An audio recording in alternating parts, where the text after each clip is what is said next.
Welcome to Mommy's on a Call, your sacred space to laugh, learn, and feel like a real grown-up human for a hot minute. I'm Stephanie Uchima Carney, a mom of 3 under 6, serial entrepreneur, business strategist, and donut connoisseur, just trying to get through the day one cold cup of coffee at a time. I believe that with more intention, a positive mindset, and self-care, it is possible to thrive in motherhood, business, and life. My mission is to uncover the daily rituals, life lessons, real-life tactics, and favorite tools to inspire and empower you, mommy, to get the most out of life every single unpredictable day.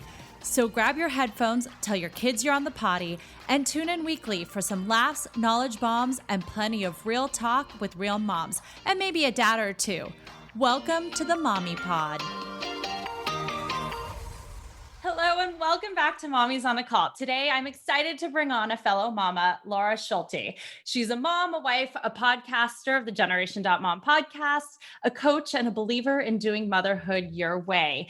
But today, I'm really excited because she focuses on the ultimate life tool. And I can't wait to dive into this episode talking all about that. So welcome, Lara. Hi, Stephanie. Thanks so much for having me. I'm so glad we get to connect. I know. I love connecting to other mom podcasters. I wanted to start off by asking you, what was your biggest mom win of the week? Oh my goodness, you're catching me off guard. It's honestly, today's Wednesday. If we're starting at Monday, I can't say I have many. I will say, I'll be completely honest and candid. We are just like going through the thick of it with a 3.5-year-old.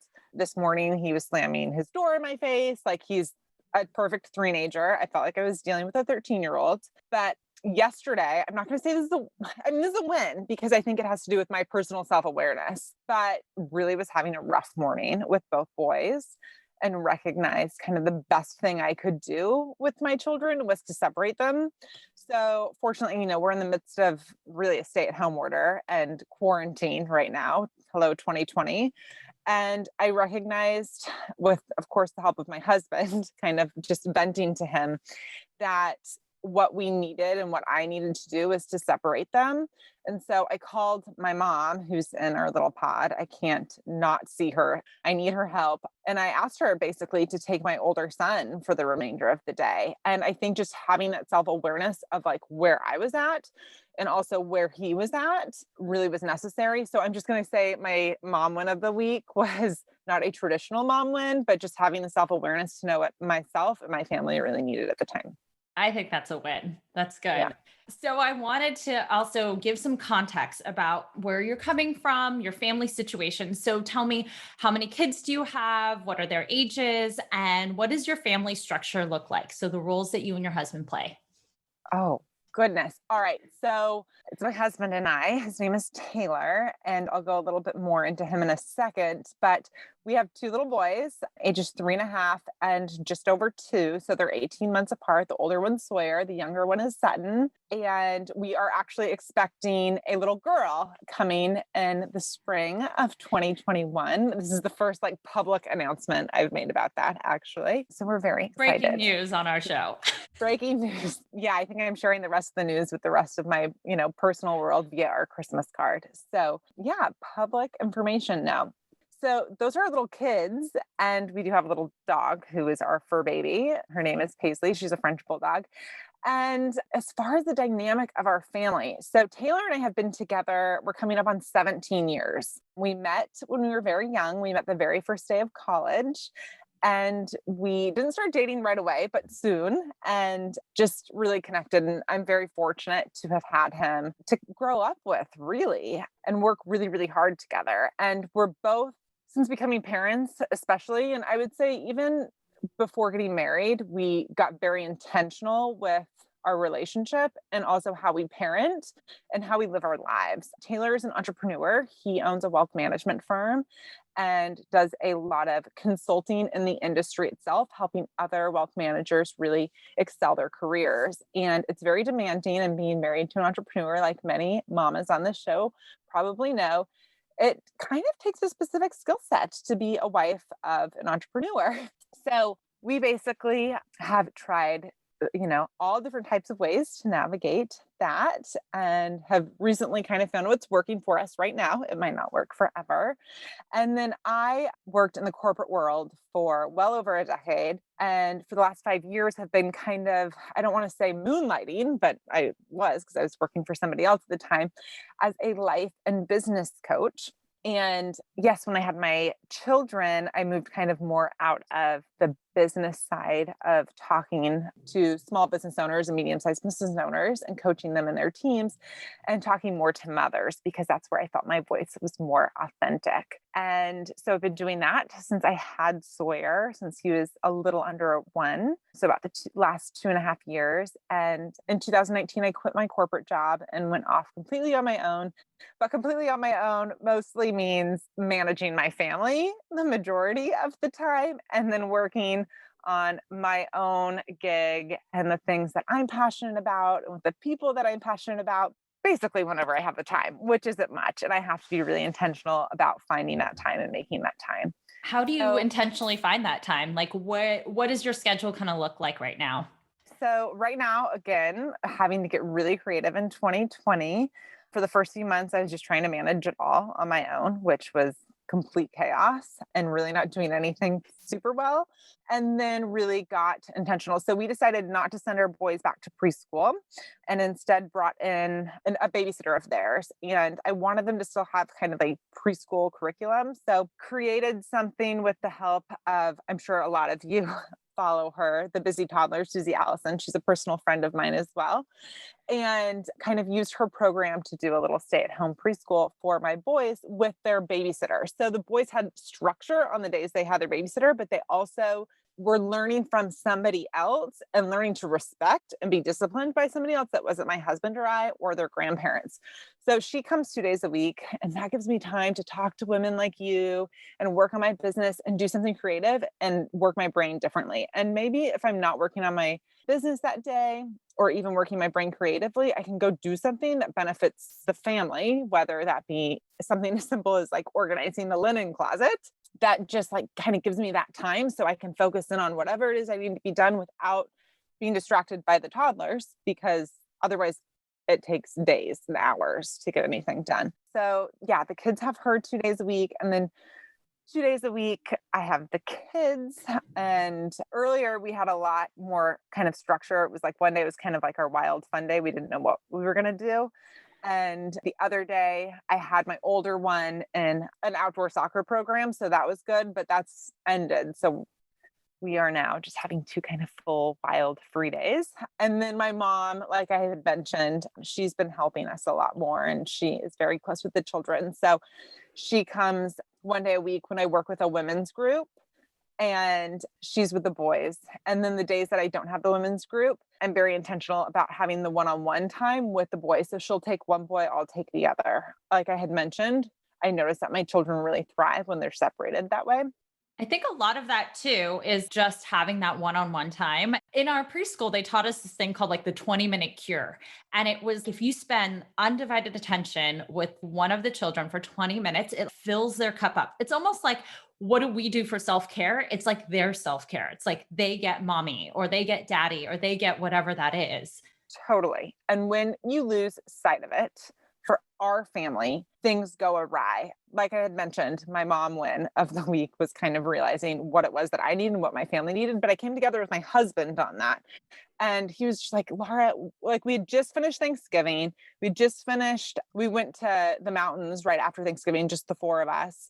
And then we came home to a stay-at-home order. And he was like, look, there's been a lot of togetherness going on around here. And there's a theory called Bowen theory, and it's about the family system and relationships. And we've studied this actually for over a decade with our personal therapist. And so we know that sometimes togetherness is not the solution to things and how it could really kind of fuse things and make things a little more wild than hectic. So we do try to establish a lot of one-on-one time with, both my husband and I, and then both with the kids. And sometimes it's both my husband and I with one child.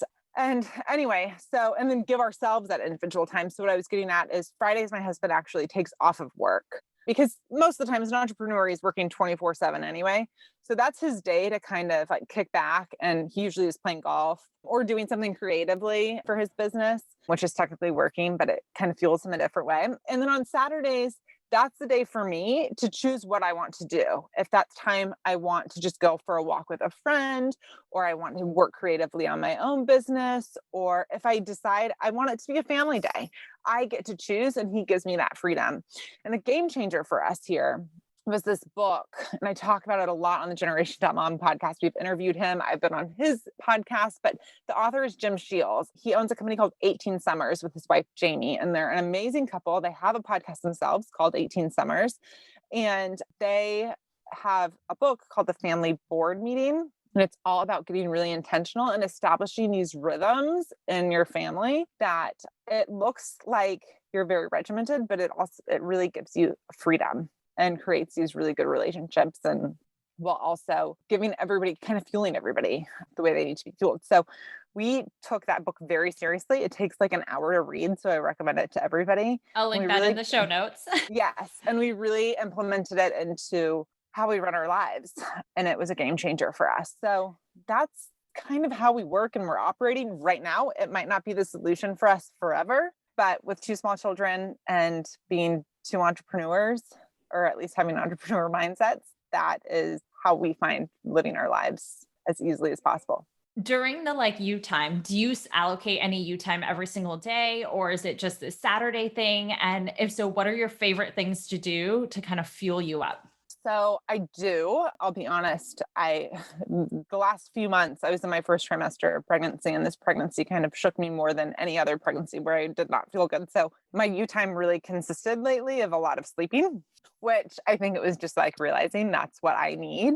But normally when I'm feeling good, unfortunately I'm feeling good now, so I've been able to start implementing this. Every morning I will wake up before the kids and I will start my morning in prayer or meditation or journaling. And then I will move And what into, time is that at?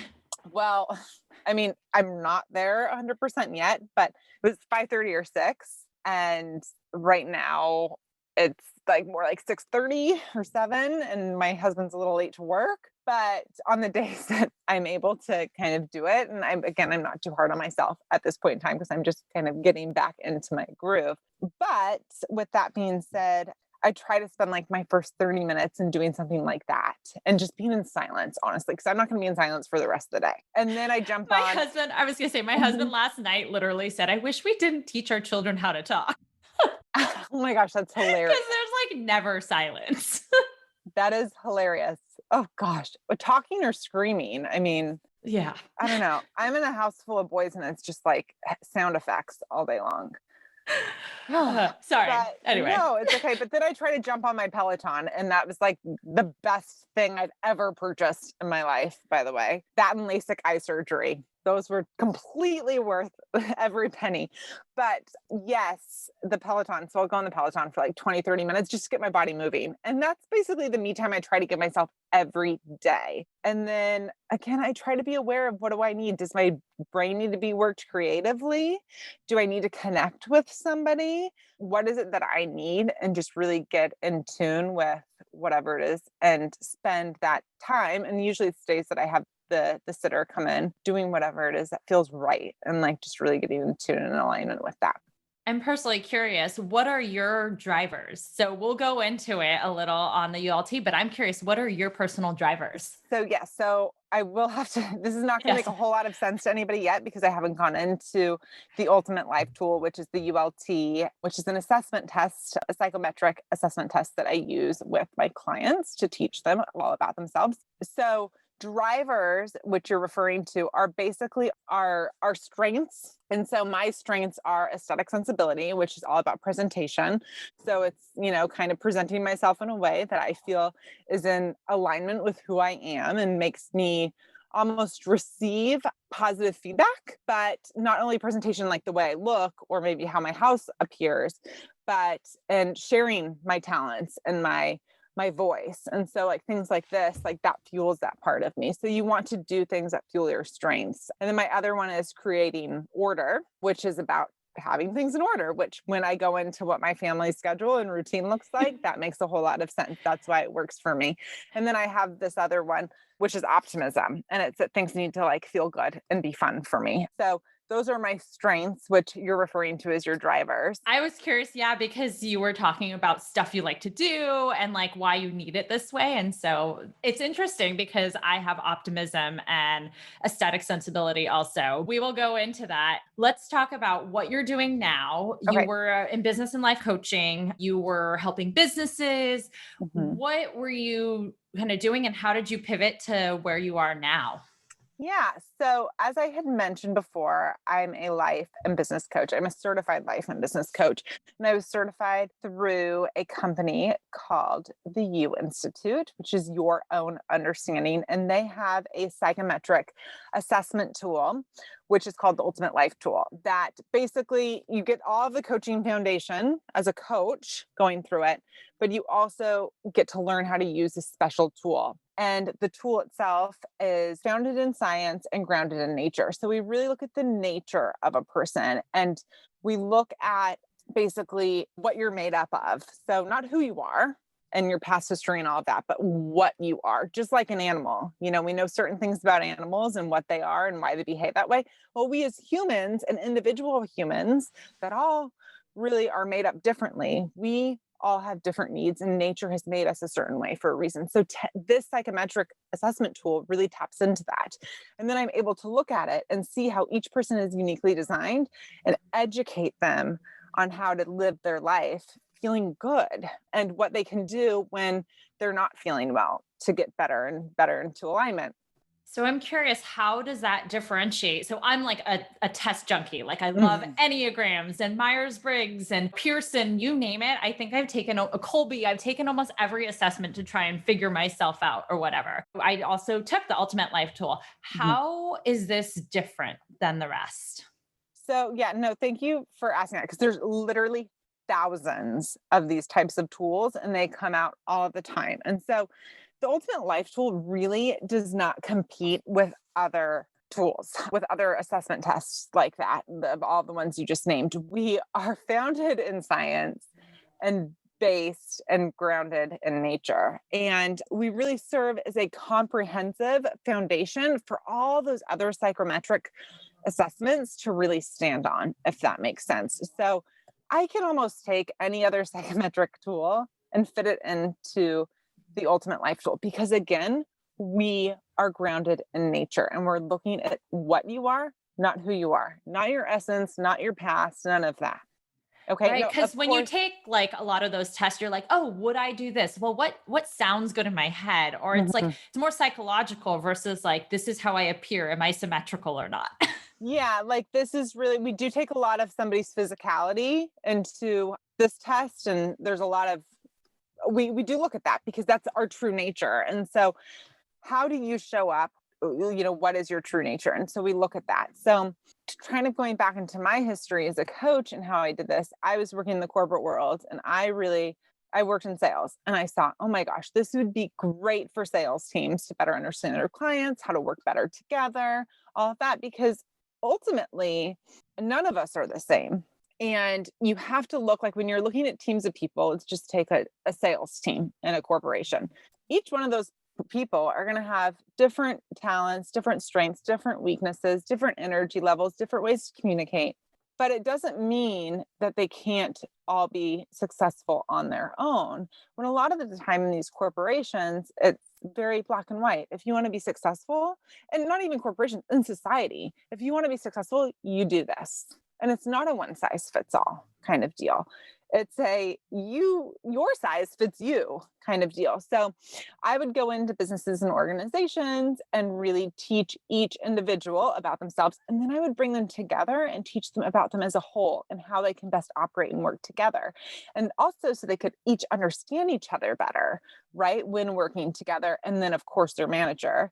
Yeah, that was the key player, was for them to understand, Susie needs an opportunity to create order every day, or she's going to need a planned structure, where Billy is going to need an opportunity to actually like physically move his body. for example. And if you don't do that for either of them, they're going to be subject to energy drain. So how can we work together to like make sure everybody's fueled and working to their best ability for success? So I was doing that. And then I started having babies. And like I had mentioned, my voice just felt more authentic in motherhood. And I was looking at how, basically at myself, and how grateful I was for this information because I was able to apply it to two things that were really essential. Actually, three things that were really essential at the time: partnering with my husband and parenting together with him, parenting a child on my own and understanding more about that child and myself and our relationship and how we're working. And also that transition into motherhood, which is known as matrescence. It is a huge shift. And I think that one thing that new mothers really have difficulty with is re-identifying with themselves once they become mothers. So, Yes, totally. It's yes. finding that new identity. Like, who are you? Yeah. So, what I decided to do, because my voice again felt more authentic in the motherhood space, and I just liked talking to moms and people that were in, basically the same area of life as me at the time. And that's why I was attracted to the corporate world when I was in the corporate world. But I saw that there was an opportunity to teach each woman and each person how to parent and partner to their skill set and help them through that transition of matrescence ultimately. And how to re-identify with themselves. And you don't have to re-identify with yourself, within the first 6 months of having a baby. Your life before motherhood and after motherhood are totally new points of navigation, and so much is going to change. And it's all, you're constantly just kind of going to need to re-identify with who you were every single step of the way and connect with yourself that way. So that's what I'm able to do now. And again, like this was all information that I was learning to help one area of the world. And it's now been able to kind of navigate and move to another. And I'm just so grateful for it, and mostly grateful to how much it's helped me excel. So let's go into actually then how it's helped you. Give some of the things that you pulled from the tools and how you apply that to then either your life, your parenting, any tangible examples. Yeah, sure. So I'll just kind of give you a basis. So again, I've told you a little bit about what the Ultimate Life Tool is. And I'm not, my coaching style isn't 100% about the Ultimate Life Tool. I give the Ultimate Life Tool to my clients ahead of time before working with them or in the beginning stages of working with them. And that kind of gives me and it gives them an operation manual to themselves, right? And so again, I'm not giving them a whole one size fits all approach, and I'm not telling them anything that works for me that works for them that should work for them either. I'm literally going off and teaching them more about themselves and helping them again re-identify with who they are. And it's freeing. Us as human beings, we are not like we are actually a lot like automobiles, but we are not given an auto manual or an operation manual when we're born or when we become adults. We have to learn all of this stuff about ourselves as we Right. go. And with, the influence of society and so many things that we're just constantly taking in, I think it gets really muddy and we don't always see things clean and clear because we're taking on the opinion of other people and doing things that don't suit our nature. So this ULT, what it does is it provides somebody that real information about themselves. And it's really simple, honestly. What the ULT covers is your natural talents, your strengths and your weaknesses, and how you act in a place of being like fueled versus unfueled. It goes over your communication styles and how you communicate, your levels of tolerance, what kind of people, places, and environments either make you feel comfortable and kind of fuel you or take energy from you. And then it goes over kind of how you see things. Do you see things from an angle of what is not working first? Or do you see things from an angle of what is working first? Or do you kind of see both? And it takes you a minute to kind of really decide what you want to approach and how you want to approach it. And then ultimately, how much, current, I'll say, going back to the car analogy, how much fuel you have at that moment of time. Are you at an energy drain or an energy gain? Like, where are you? And just understanding those simple things about yourself, you really know, especially when you're in a point of energy drain, what you can do to get back to kind of refueling, if that makes sense. So for me, I know when I'm drained and I'm not maybe doing my best parenting, what it is what steps I need to take in order to feel better so I can connect with my children better. The other part of it is I can now understand these things about my children. Now my children are 2 and 3 years old. They're not taking this assessment test, but I can tell by, their behaviors and their nature what it is that they need. And I can remove labels from them. And not to say, and I am completely a believer in Western medicine and the things that we've been able to come up with and specific diagnoses, but take a lot of children that are diagnosed with ADD or just labeled ADD, not even diagnosed. Let's just go with the label, right? A lot of us are labeling ourselves or our children as ADD. And we look at our school systems and the way that our schools are set up. And our schools aren't really set up for children that need to move and that communicate through movement. And if you think about yourself, and maybe somebody can relate to this that's listening, we all kind of open up through our communication in different ways. Some of us might open up like with physical touch and like a hug and then feel like they're able to open up a little bit more. Some of us might be fidgeters or, people that are on the phone and they're kind of pacing back and forth and they need that movement to really open up. Other people just ask like tons of questions.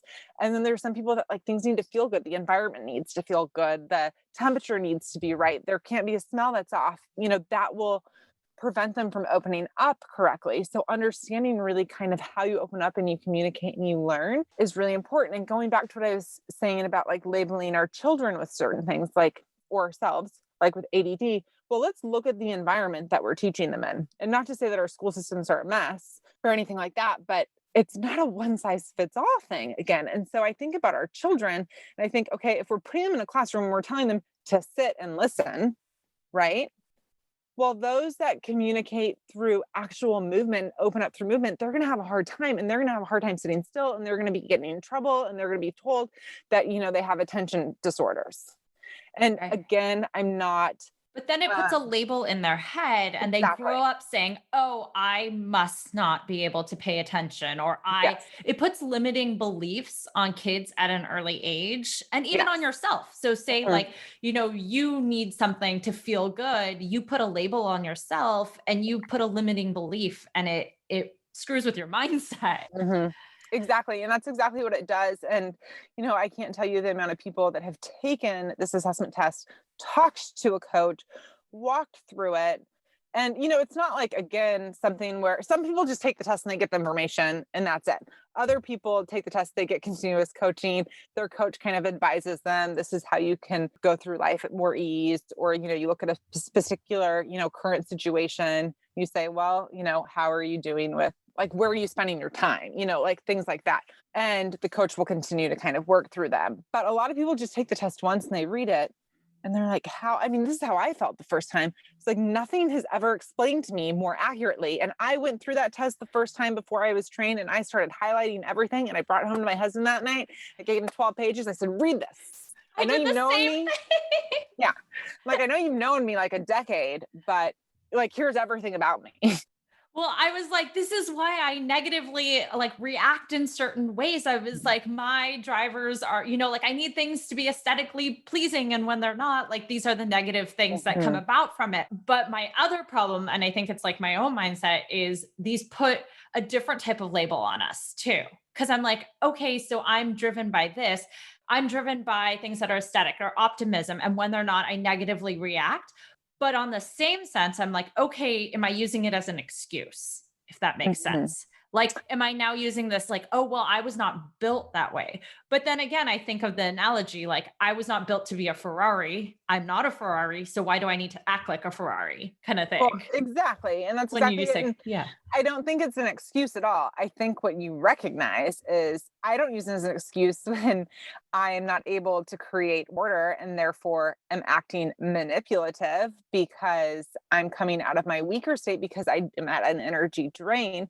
I recognize I'm acting manipulative. What is it that I can do right now for myself to get out of that and refuel myself so I can stop behaving this way?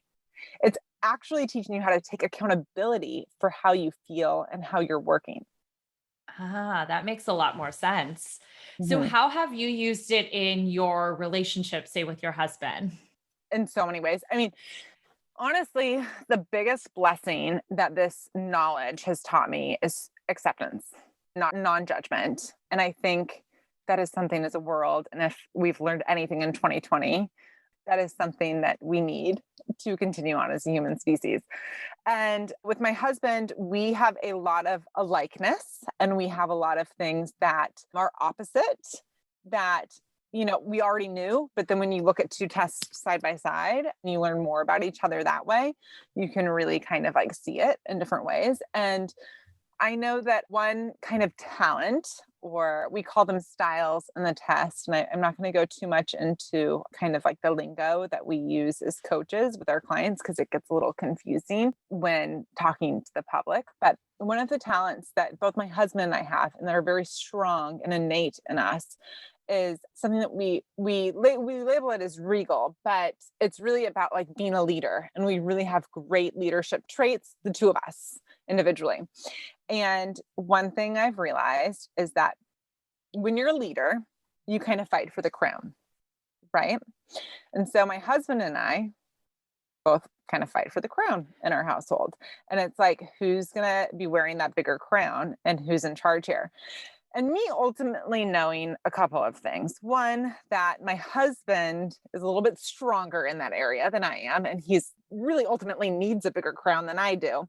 I'm able to move into a different part of myself in order to manage the relationship. And not to say that I'm not able to kind of be that queen and that leader in our household, but I do it in different ways. And I go into a different area of myself in order to kind of work properly with him when he's in that area of himself. Right? Does that make sense? That does. Do you then find that so if you can't be a leader in say like that relationship, you then apply it and say like, okay, I'm going to be a leader now in my business and apply like that need in a different category in your life? Absolutely. And it still happens in the family, when we're not working on, let's say it's not on a solution on something together, I'm the one that manages the kids. Like I'm a leader when it comes to that. I'm a leader when it comes to really managing this household. And he's a leader in maybe some other areas of like our marriage and the way we operate as a family. And so and he also gets to express that part of him through his work. And then I know that I get to go and express that part of me through my work and my women's groups and that type of thing. So I know that there's other areas of life where I'm going to fill that part of myself. But in working with him, I also know where I need to go in order to kind of balance the relationship at the time so we don't have that friction and that fight over who technically has more control and power over something. Yeah. And then you end up in a power struggle, which is like power struggles with your kids too. Yeah, and that same thing can go in with your child. I mean, I'm seeing that a lot. Yeah, and I'm starting to see the same thing with my children. So with small children, you start seeing a lot of these things come up in them as they age a little bit more. So I'm seeing a lot of these things naturally come up in my 3.5-year-old right now. And same thing. Teenagers. Ugh. Yes, and he is going to innately be a leader. He just is, and we're starting to have that power struggle ourselves. And so just understanding like where I need to go to kind of meet him where he's at. And that's exactly where it is. It's not about trying to give a solution to people. It's about meeting them exactly where they are based on what they are I love that. and Wow. meeting yourself where you are rather Right. than trying to force yourself out of and be something that you're not. It's so interesting. It's such a different perspective than just taking a personality quiz and being like, oh, this is, how I am. And this is like my excuse for like why I do things. But I love how it's like, this is your nature. So what can we do to really kind of improve and strengthen what you already have and what you're based out of? Mhm. Yeah. Wow. And so what are you kind of transitioning into now? So you're helping moms out with this, or like what's your kind of next steps? Yeah. So again, 2020 has just been like this wild year. I haven't had a ton of time to myself. My main goal this year has been to, again, I've been like over the course of the last 3 years, been transitioning kind of more out of like this corporate kind of business type of coaching and really going into motherhood coaching and teaching those three things that I meant, like, or that I said earlier. how to parent and partner to your skill set and navigate that transition of matrescence and re-identify yourself. And so that's my goal. And right now I'm kind of reestablishing how I share my information. And this next year, hopefully you'll see a new podcast come from myself and other ways of sharing that kind of content than working with women individually. And I'd eventually like to do more group coaching with women so they can kind of understand how everybody does things differently and that you don't need to be the mom next door, but how to be yourself and also not judgmental of anybody in the way they're doing things either. And yeah, so it's just like basically right now, what I'm doing is just working with people as I can when my time really allots and allowing myself to not put a ton of pressure on myself either. I think it's really hard when you are as somebody that is ambitious and has a lot of things they want to accomplish, but is also, running the household and small children. And I am pregnant. pregnant and 3 kids. yeah. And I'm a big believer in that we can have it all. I just don't think you can have it all at once. And so I'm in the season where I really look at my priorities and where are they? And like right now, I want to first be there for my family as much as I can without giving myself up. And then doing things that are making me feel good. And what are those things? And it's a great privilege. Not everybody gets that privilege. So because I do have that privilege, I try to be very, very patient and just really be in tune with myself and where I'm at and helping other women wherever I can, however I can, when it's right and suitable for me. So I'm put into alignment to do so, because if I'm drained for any reason, I'm not going to be able to show up for anybody else. Right. Well, on that note, I wanted to wrap up with a couple last questions. Sure. What is like a superpower that you gained once you became a mom that makes you either better in life, better in business, whatever that might be, but something you didn't have until you became a mom? I think I've definitely become more patient. I feel like that's such an easy thing to say though. Vulnerability. I think that has definitely been something that's shown up with me in my journey into and through motherhood. And then lastly, what is your number one survival tip right now for moms to survive this season? Oh my gosh, isn't it in a season? I mean, who knew? Oh, I think self-awareness, whatever you can do to be more self-aware, whether it be reading a book or listening to a podcast or taking an assessment test, taking the ULT.